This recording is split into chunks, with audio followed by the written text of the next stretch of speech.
Salah satu hal penting dalam belajar fotografi pakai HP yaitu memahami kamera HP kita.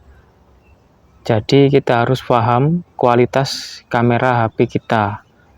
Dan kamera HP yang kita punya dengan kamera HP orang lain itu pasti berbeda. Jadi kita tidak bisa membandingkan dengan mereka ya, apalagi kalau punya mereka serinya lebih tinggi daripada punya kita.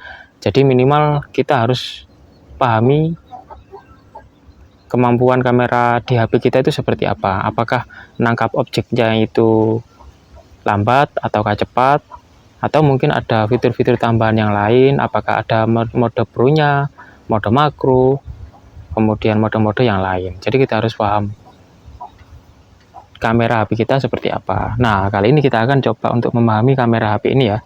Dan settingannya ini saya setting standar aja. Jadi kalau kalian motret itu settingannya rasionya itu gunakan 4:3, jangan 1:1. 1:1 ini kan persegi. Apalagi yang full screen. Full screen ini 16:9, ya jangan ya. Kita ikuti rasio standar fotografer yaitu 4:3. Nanti kalau kebutuhannya untuk mengcrop rasio 1:1 atau 16:9, kita crop sendiri aja. Kemudian ini HDR-nya tidak saya nyalakan, terserah kalian mau menyalakan atau enggak. Tapi bagi saya kalau di settingan HP ini ya, ini HDR-nya kalau dinyalakan, ini agak over warnanya, jadi saya nggak begitu suka. Kemudian untuk lampu flash nggak perlu, karena kita motret di siang hari ya. Dan untuk pengaturan yang lain kita klik di sini, kemudian kita gunakan resolusi gambar yang paling tinggi, jangan yang paling rendah. Ya ingat ya, kalau ini 16 MP paling tinggi ya pakai 16 MP, rasio 4:3. Jangan menggunakan rasio yang paling kecil atau resolusi yang paling kecil.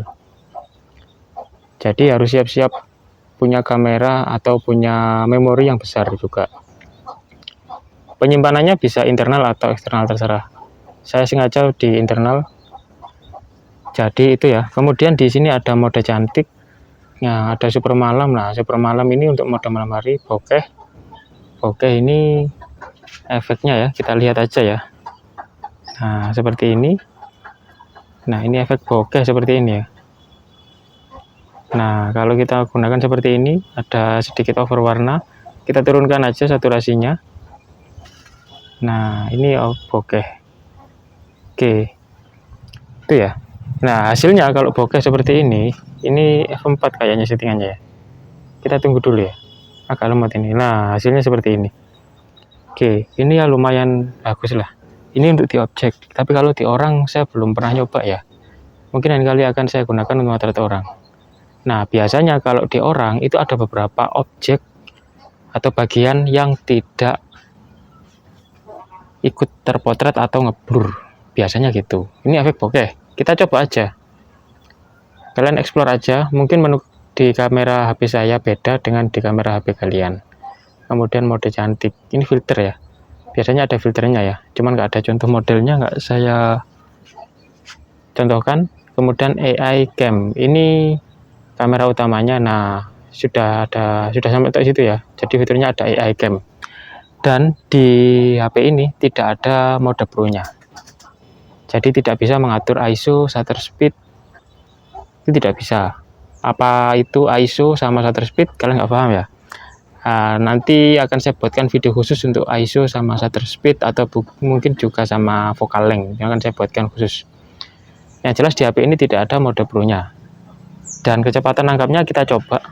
Kebetulan di sini saya mau motret ada buah naga yang barusan muncul ya. Ini tunas buah naga, bukan maga. Nah, kalau seperti ini, nah ini sudah fokus ya, cuman kan nggak begitu over tadi ya, ini kan under exposure. Nah, ini kita kurangi sedikit.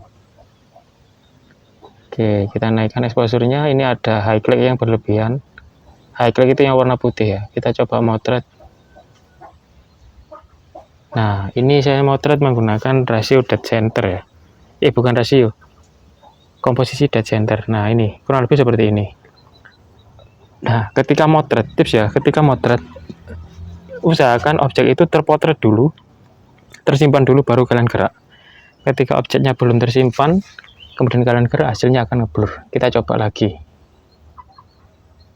Nah, bentar ya, ini kan belum fokus. Kita fokuskan dulu. Kalau belum nemu fokus, biasanya jaraknya terlalu jauh. Nah, kayak gini. Nah, oke. Ini masih underexposure ya. Nah, ini. Oke, kita potret sambil gerak. Nah, oke, barusan saya motret sambil gerak ya, tapi masih bisa nangkap. Nah, setiap kamera HP itu beda-beda ya, teman-teman. Jadi, kalian harus tahu cara motretnya seperti apa yang bisa menangkap objek detail. Kalau nangkapnya objeknya lambat, ya kalian harus sabar, menunggu sampai selesai dipotret dan tersimpan baru gerak. Kalau ini tadi lumayan cepat. Nah, sekarang kalau yang ini kita coba, nggak susah ya. Oke, intinya itu ya. Oke, kita coba yang ini. Nah, ini ya. Ini ada efek underexposure juga. Nah, kalau misalnya kita motret sambil gerak. Nah, ini gerak ya tadi ya kameranya ya. Nah, ini kan agak ngeblur ya. Nggak begitu jelas ya. Nah, ini jadinya seperti ini. Kalau belum fokus kemudian kita gerak, maka otomatis fotonya ini akan shake. Nggak bisa fokus. Jadi usahakan kita melatih tangan kita untuk berhenti ketika memotret, harus stabil. Kalau tangannya nggak bisa stabil, pakai tripod. Kalau mau melatih pakai tangan biasa, silakan latihan sesering mungkin. Intinya itu ya. Jadi untuk motret kali ini ya seperti itu. Kita pahami menu-menu yang ada di kamera kita.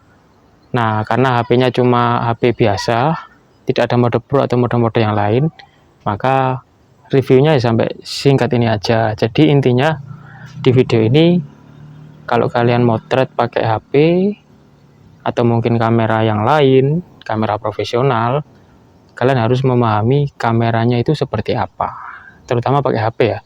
Jadi kameranya itu bagaimana, cara motretnya seperti apa yang pas, yang bisa fokus, bisa detail, dan pencahayaannya bagus. Itu harus difahami benar-benar. Oke, itu aja yang bisa saya review karena HP-nya HP biasa, tidak ada fitur-fitur tambahan yang lain. Kalaupun nanti ada, akan saya review lagi tentang bagaimana untuk motret menggunakan HP-HP yang menunya banyak.